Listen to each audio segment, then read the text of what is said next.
Welcome to the UFC 183 Weigh-Ins podcast. I'm Matt Wells. We got Jordan and Cody here. We're going to talk a bunch of trash, a bunch of shit about what's going down this weekend. So let's get right on into it. We got the real weigh-ins just kicking off, so guess we'll get started chatting about these fights coming up tomorrow. Yeah, big news, I guess. Bloody Elbow just reported like 30 minutes ago that Gastelum's had a really tough weigh-in, so it'll be interesting to see if he makes weight, and if he does, how he looks come fight time, because this isn't the first time he's had weight issues. Yeah. All right. Yep. No, he's Thank you for watching. Hold on. Oh man, the dude, he's got some real weight issues he needs to figure out. I remember him and Dolce went back and forth a little while ago. He was saying that Dolce was too expensive or whatever, and Dolce was like, "Hey, I'm worth it if you're not making weight." That was pretty. He got pretty funny there for a minute. I remember that. Yeah, but for someone who's like not a champion, for someone who doesn't have a name like a Chael Sonnen or Conor McGregor, it's what was he charging, like $20,000 or something per fight or something along those lines? So yeah, I don't know if he's got a flat fee or man, you know what I mean? Yeah, if he's just charging a flat 20 grand, that's kind of stupid, because in a way he's selling himself short, because if you're charging the same that you are Kelvin Gastelum, that you are BJ Penn, you're a bad businessman. Because, well, I mean, there were some conditions, if I recall correctly. It was like a certain amount of time that he spends with the athlete, but still, I remember it was like thousands of dollars, like thousands upon thousands. Hey, we got somebody joining. Hey, how you doing, man? Pretty good. How are you? Good. We're just chatting about Gastelum having a rough weight cut. All right, he's out. Okay. Right. He doesn't like Gastelum. All right, yeah. So no, I agree. Yeah. So I don't know what Dolce's actual pricing system is, if it's a scale or if it's a flat fee, but it is expensive. But as you know, Gastelum's got to look at it as an investment in his future, and it's obviously helped him in the past make weight. And I guess we'll have to see if how he looks on fight night, because if he goes out and just gets his ass kicked, then you've got to assume that maybe that's what it takes, to put somebody on the right track. Who knows? Yeah, that is true. Yeah, they just broke like a whole bunch of news. So Jose Aldo is going to be fighting Conor McGregor at 189, UFC 189 in July. What else just happened? Weidman and Vitor are both just got confirmed injured and will be out of 184, and now Ronda and Zingano will be headlining the card. Oh, man. Harvard psychiatrist says that weed heals concussions. So we'll get back to that as soon as we start talking about Anderson and Diaz, because that's when it's going to be most relevant. But what else we got going on here? That's all I got off the top of my head. But okay.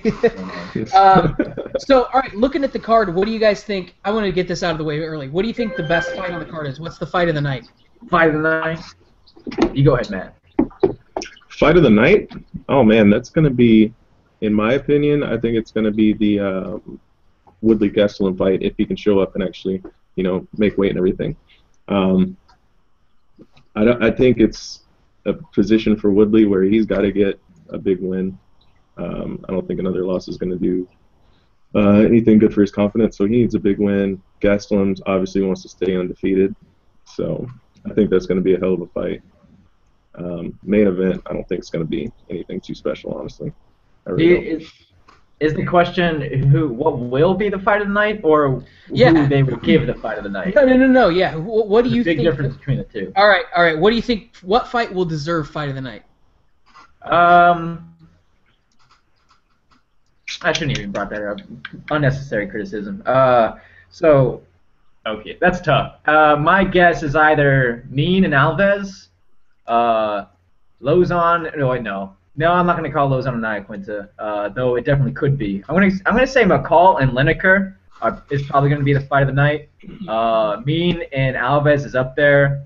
Tate and McMahon, it could be, but considering they're both primarily grapplers, and one's a very strong. It's just stylistically, I don't see that matching up very well to be an entertaining fight, though it could. Woodley and Gastelum, I see if it's competitive, but personally, I don't think that's going to be competitive. Or at least enough so that it'll be the fight of the night. And yeah, I'm kind of with you on Silva and Diaz. Unless Diaz lives up to my hopes and not my expectations, then then this is not going to be the fight of the night. So I'm saying McCall and Lineker. What you got?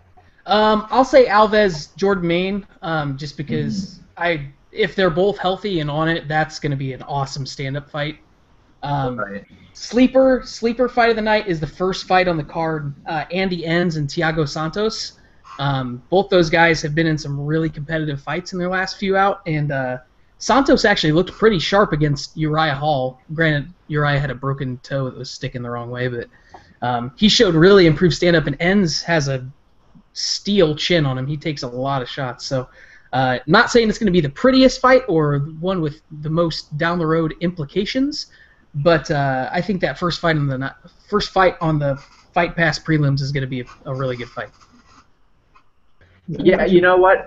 Diego Brandao is just weighing in right now, and I overlooked that fight. Brandao and Hedis, again, it's like one of the other ones that we already mentioned. Like, if it's competitive enough, it has the makings to be a really good fight. That first round could be nuts. Yeah, exactly my point. Both of them seem to like kind of gas after the first round, so, or at least from what I remember of the two. So who knows? But that could. Yeah. Okay. Do y'all see what they're doing with the girls are wearing? Like, Ariane's got an Anderson shirt on, and I forget her other name, but she's got a Nick Diaz shirt on. You see that? Oh, I don't have it up right now. No. Yeah, I see that. That's pretty new. Yeah, it's a little interesting little thing they're doing now, I guess. But yeah, it's you know, the last event, the Fight Pass prelims had some really, really good fights that not a lot of people got to see. Mm-hmm. So it's looking like it's gonna be the same thing again on this card. You got some pretty scrappy guys. Yeah, what was the Chris Beal Neil Seery fight was awesome. Yes. That was a great fight. That was a fight I was surprised was the very first fight on the card. Yeah. I was very surprised about that. It's kind of like the same with Ian McCall and John Lineker. Yeah, that's number 3 and a number 6 ranked dude, and you got them, you know, third on the prelims. Like, what's going on here? Yeah, I think going into that decision might be partially the little guys never draw as many viewers, just like on pay-per-views. So maybe try to put them on the prelims to get them out there, some more exposure, because they do get decent views on those prelims on Fox Sports 1. So maybe put a fight that you think's going to be exciting against two top-level guys. Kind of why they put Faber, I think, on the Fox Sports 1 cards sometimes to boost the ratings and get people to tune in. So, yeah, I'm not 100% sure on that.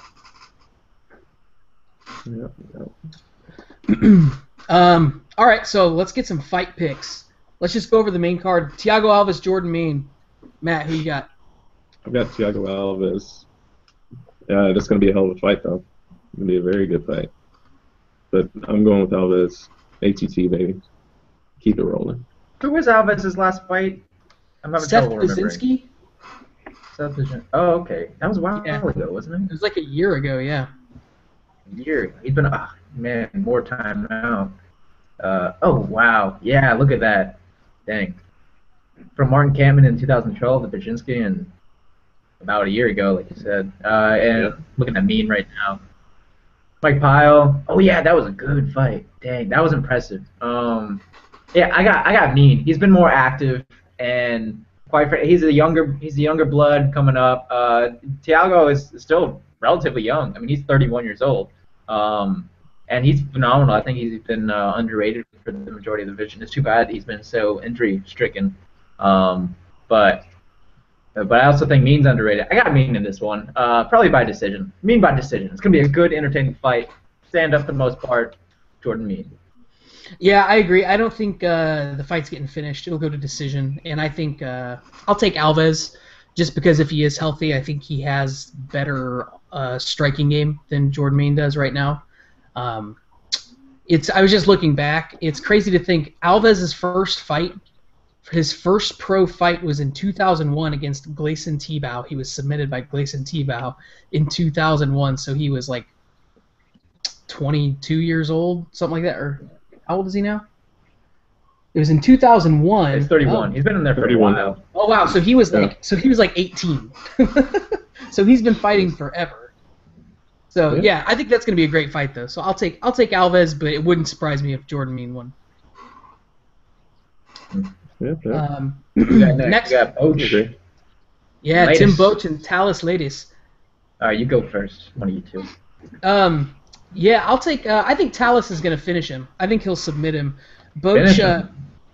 Boach is really strong, but he has been submitted by some weird stuff in the past. Like Luke Rockhold submitted him most notably recently, but I think didn't Phil Davis submit him all weird, like with a. He got Mr. Wonderful. Yeah, that was weird. So I don't think it's that Boach is inexperienced. I think he just gets overwhelmed by really strong grapplers. So I think if Lattis can get the fight to the ground, he'll be able to finish it. What about you, Matt? I think Tim Boach is going to win this one. I have a feeling his strength is going to be too much for Lattis, even though he's on a 7-fight win streak. Talis is, but it's a pretty big fight for him. I mean, he's been on a hell of a run, but I think Tim Boach is that guy that's just going to keep bringing it, and he's a tough dude. That dude is so tough, man. You think he's going to finish him, or is he going to win by decision? I think it'll go to decision. I don't see this fight being finished, in my opinion. I'm with Jordan on this one. I think Lattis is going to win, but I don't think he's going to submit him. I think if Boach does win, my suspicion is that like Lattis will get caught up in his newfound hands and knockout power that he's discovered, especially with the recent knockout of Carmont. So back-to-back TKO or KO finishes. So he might fall victim of falling in love with his hands. And thus getting in a slugfest with Boach, which you don't want to do because Boach is always game to fight and always has knockout power, even in the later rounds like in Okami or against Tavares. Yeah, exactly. So Boach is always in it. But I think if Lattis is tactical, which he is for the most part, I see him winning a decision.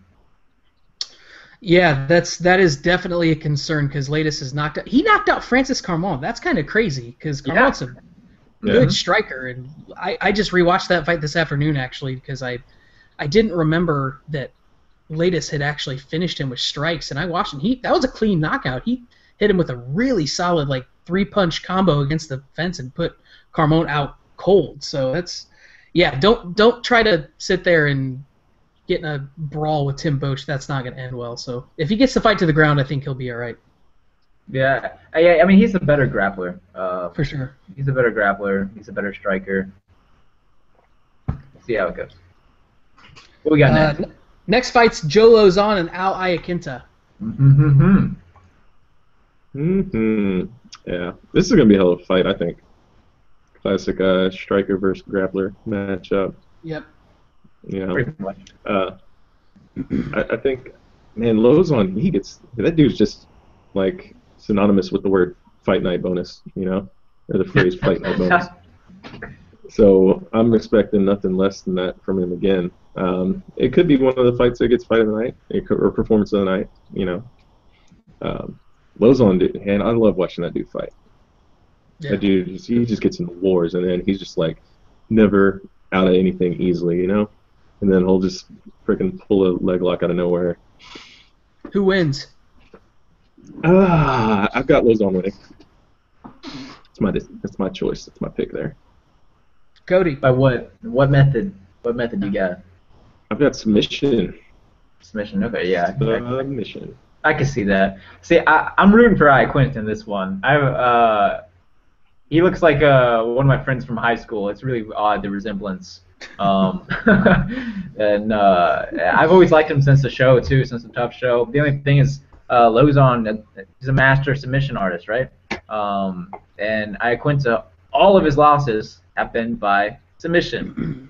One of which wasn't even a full 12 months ago. Mitch Clark caught him He was doing fantastic up until that point, but still he got caught by Mitch Clark, who doesn't have nearly the grappling resume or reputation as Joe Lozon does. So if Lozon has the wrestling to get him down a sufficient amount of times, I see Lozon winning this by being the better grappler and probably winning by a choke. But that being said, I think Iaquinta is going to box him up. He's got far better. His striking is just as better as Lozon's grappling is to him, from what I can tell. So I think Iaquinta is going to box him up, win a decision, and that'll be that. Yeah, this is the fight that I've had the most trouble picking on the entire card. But Lozon's all about that.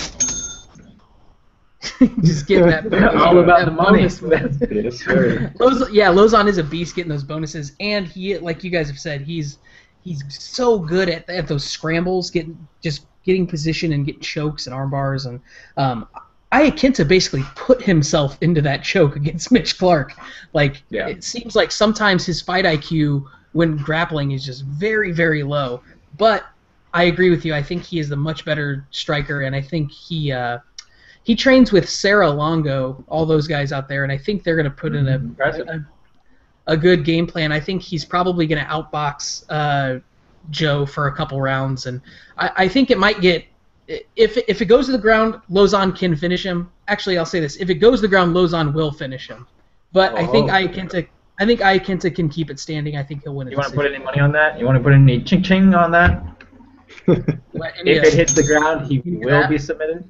Yeah. No, I'm not I got a wedding to pay for, man. I can't be throwing around money like that. Hey, this can help pay for it. All right. Next fight is, well, we'll see if it's going to happen. We'll see if Gastelum makes weight and what shape he looks in. But Kelvin Gastelum, Tyron Woodley. Oh man, I've got Gastelum winning that fight, but I don't think it'll be a blowout fight for either fighter. I think it's going to be really, really close. Close decision. That's what I'm saying. I mean, both these guys have, incredible wrestling. Woodley's got more knockout power, but I don't know. I think it's going to be a grind-out fight. I got Woodley winning this one. I think Kelvin's a great fighter, great prospect. Very young. It's insane how good he is for how young he is. But I think his win against Story was questionable. I had that as basically a draw. You know how I am with draws. I saw that as a draw. I think Ellenberger beat himself more than Gastelum beat Ellenberger. I don't think raising your hands in protest for someone punching you in the back of the head is smart. I mean, given he shouldn't have done that, but still, at the very same token, that's just silly. Anyone would capitalize on that. Though the switch was impressive nonetheless. Anyway, I got Woodley winning this one, and I'll be as bold as to say it's going to be a brutal finish. Mm-hmm. Second round. That's my call.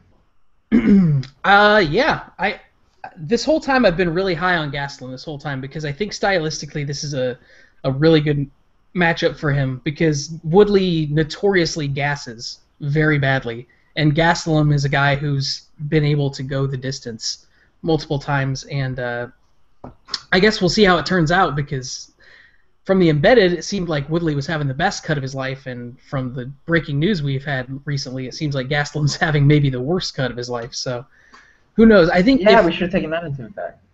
Yes. So who knows? I mean, if Gastelum comes out flat, Woodley is really, really dangerous in the first round because he's very athletic. He's very, very powerful in his striking. He doesn't have the greatest technique, but he's really, really strong.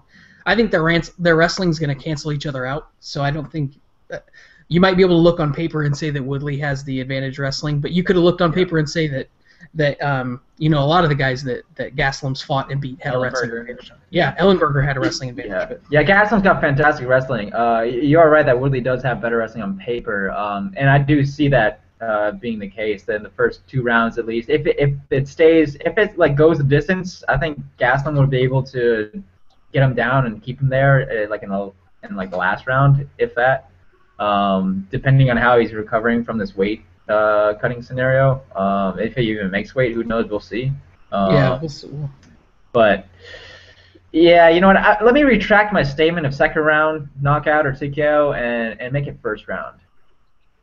Okay. Yeah, could totally happen. I'm still gonna stick with Kelvin just because I think he'll be able to. He'll wear Tyron out. Yeah, you know that's a good point too because Kelvin does have a sick gas tank, whereas Woodley is questionable. It's kind of been no bueno. And Woodley always puts himself against the fence. Gastelum likes pressing people against the fence, so yeah. They'll both play to each other's strengths right there. We'll see how he does, how he responds to Woodley's just like cat-like punches whenever he's like up against the cage. So who knows? Yeah. I got Woodley on this one. Awesome. All right, main event. I'll go first, I guess. So who's fighting in the main event? Some guy named Andy Silva. Andy Silva. Andy Silver. Andy Silver and Nicholas Diaz. So should be Diaz. No. So obviously we have Anderson Silva returning from his horrific broken leg that he suffered against Chris Weidman in their rematch. I think that was like 13 months ago, a little over a year ago. Coming back fighting Nick Diaz, who hasn't fought in like 2 years. I didn't realize. Yeah, it's been a long time. Yeah, it has. So Anderson is going to have a pretty big size advantage in this fight. He's obviously got the striking advantage. I think he's got the grappling advantage too. So I don't see how Anderson loses this fight unless his chin is actually gone. So unless he just can't take a punch anymore, which I guess we don't technically know because last time we saw him, last couple times out, we've seen him, he's looked a lot more human than he ever has before, getting hit and not being able to roll with punches. So, I mean, he got knocked out cold the first time he fought. I know it's sad. I don't like talking about this. Talk about as much as you like. Yeah, I don't want to. I don't want to think about Anderson Silva losing again. But I don't think he will. I think he'll beat Nick Diaz. I think Diaz is about as game as they come, and he's about as tough as they come. I think he'll press forward, which is going to be his demise because Silva has such excellent footwork. Diaz does not do well against guys who move well laterally. Carlos Condit, guys like that who are able to move away from him and counter him when he comes in. That's Silva's bread and butter. So unless Diaz can land some big shots on him, which isn't necessarily Diaz's forte, I say Anderson wins the fight in the third or fourth round, TKO. Yeah, fourth round TKO. Okay. Yeah, third or fourth. What are you thinking, Matt? I'm thinking there's no way. Although he is a great fighter, I don't think Diaz wins this fight by any way possible. And Kevin Gastelum just weighed in at 180. Ooh. So yeah. Anyways, back to my prediction. 180. Oh, he does not look happy. He looks so. Yeah. I don't even know. Just not. Is Dana putting him in a headlock? And Woodley comes out in a Speedo. What's going on right now? What's going on? Did you call that in? Oh, Yo, Woodley, wear that Speedo, man. Right? Oh man. Wow, 180 though. He doesn't look very. He doesn't look very healthy right now either. That's going to be an interesting thing. I'm sure he's going to get put right on the stretcher as soon as he gets off the stage and get that IV in his arm. This will be impressive if he beats Woodley in this condition. He can't. He's not even putting his fists up to. His head is so far down. Wow. Yeah, I'm gonna have to look this up. Might be changing. Man. Although you know what, I looked it up, and most guys actually don't lose when they miss weight. Now this might be a different case because you guys are saying he looks like death. This is. I wouldn't go so far as say he looks like death, but he definitely does not look healthy, like Matt just said. And this is different than just not making weight. This is 10 pounds. Yeah, no, that's 9 pounds. And also reportedly in the hospital earlier today. Yeah. Yeah, exactly. He was hospitalized and missed by 9 pounds. That's really extreme. So, yeah, that sucks. That's a little different than missing by like pounds, you know. Yeah. All right, sorry, Matt. You were talking about Diaz Silva. Yeah. No. What I was saying is, before. You thought that Diaz is a fantastic fighter. You saw Anderson being past his prime, overrated overall throughout his career. Diaz was going to knock him out first round. Is that what you said? No. I'm just summarizing here. No. Maybe talking about. Oh man. I just. All right, on the real though. Nick Diaz, he doesn't have any power. It doesn't have the same power as Weidman. So I mean, yeah, Anderson's probably going to get hit, but you know, they're the 50% power punches that he always puts on people. You know, I just don't see Diaz finishing this fight, and I don't see him winning a decision. The only situation I can see Diaz winning the fight is if he's able to sneak in a submission, if it goes to the ground for a brief period of time. But I'm going with that man right over there. That's actually I actually painted that, and that's Nick Diaz getting knee in the face right there. Who actually is like getting knee? I can't really tell. I think that's the. Oh man, I just forgot. No, that's the. Wow, his name is. No, my goodness. Rich Franklin. No. No. Dang it. Stephen Bonner, Forrest Griffin. Why am I drawing a blank right now? On my own. Chael Sonnen. Ridiculous. Not Chael Sonnen. Dan Henderson. No. Oh my God. Damian Maia. Wow. Damian Maia. Oh, Maia. Okay. All right. Wow. His name was escaping me. That was such a weird fight. That was a strange fight. That was a fight that I have never been so impressed by a person ever.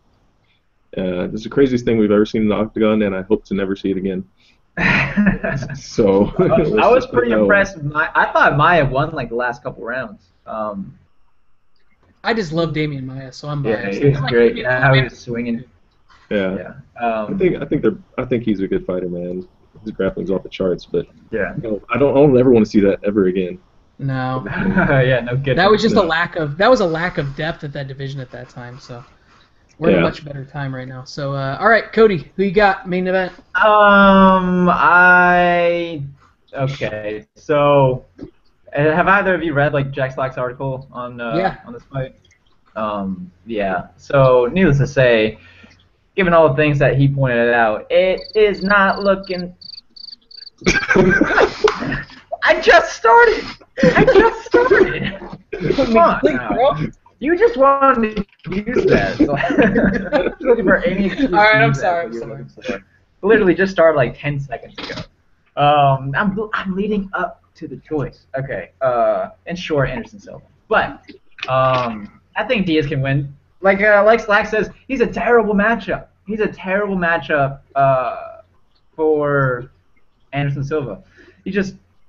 Or the other way around. Anderson Silva is a terrible matchup for Nick Diaz. Nick Diaz is just everything in his style says that he will not beat him. But given all the factors on Anderson, his age plus his injury plus his recency of being knocked silly a little bit his last couple fights. Got rocked against Sonnen too, so he's been rocked a number of times. He's capable of being rocked. If Diaz is able to survive the first 2 or 3 rounds, I think that's when he'll start picking up some momentum. And then he'll be able to like chase him down, try to use his superior cardio, punching in volume, and hopefully, as a Diaz fan, he'll be able to wear Anderson down. Now, where Anderson's been worn down before in the first Sonnen fight, for example, and he still hung in there and won at the very end. So his heart's unquestionable, but yeah, I got Anderson Silva. I'm not getting my hopes up. You know what I mean? I'm really if Diaz wins, I'd be so happy. But Exactly. No, you know what? More than anything, he's a superior grappler. He's a better technician on the ground, but he's got the size disadvantage. He's got the speed disadvantage. Anderson's movement is far better. I mean, there's just so much more to it, you know. I don't know that I agree with that. I don't know if that Diaz is the better grappler. Yeah. I wouldn't say it's worse, but I mean I would say it's close. I mean, Anderson's good. Don't get me wrong. He's a legit black belt. He's a legit black belt. So he's. But I've been more impressed personally from Diaz. Well, do you? I mean, is that kind of because we haven't really had to? We've only seen Anderson's jiu-jitsu like 3 times, 4 times for the most part in his fights. Normally just finishing. All I'm saying is that Chael Sonnen mounted him relatively quickly and easily in their last fight. Could Chael Sonnen mount Nick Diaz? We've never seen it. I think he could. I think Chael Sonnen's a pretty. But that's different. Pretty That's different though. I said technician. Okay. Though. All right. Fair enough. So fair. that's why I said that's the size discrepancy. Like if they were to grapple, who would win? It'd be different. I'm saying if they're the same pound for pound, I think Diaz is a better grappler as well. Fair enough. Fair point. So did Diaz and Silva weigh in yet? Yeah, they're over. I mean, or they made weight rather, but the weigh-ins are over. So is the only person who missed weight Gastelum? Yeah. And he missed it by 10 pounds. Oh my God. Yeah. Poor guy. All right, well, it is what it is. Hopefully he gets his stuff together and it doesn't affect his performance too much. And if it does, hopefully that'll send him back to the drawing board and get it figured out. Because that's 10 pounds, man. I don't see how you get that off. 10 pounds, dude. So I saw somebody on Reddit was suggesting that he had the same issue that Johnny Hendricks was having, where he was just getting too kind of lazy between camps, eating the wrong stuff and getting out of shape, and then having to cut down too much. So I don't know if that's true. That's just obviously someone's speculation. So he was looking pretty in shape in the embedded. I don't know if his beard was just making his face look thinner somehow or what, but he looked better. He looked in better shape than usual, from what I recall. But apparently not. All right. Yeah. So that's it. The weigh-ins are over, and everybody's on except Gastelum. I think we had a pretty good run here. I think hopefully the fights will be awesome. That's obviously what we care most about, is that we have good fights and hopefully no injuries. Nobody wants to see Anderson hurt his leg again, so hopefully that doesn't happen. And we will get another. I can see it, you idiot. I can see the timer. All right, well, we're going to get out of here. I'm Jordan. Matt Wells, Cody Bradley. Is this working? Yeah, it's working. All right, we'll see you guys next time.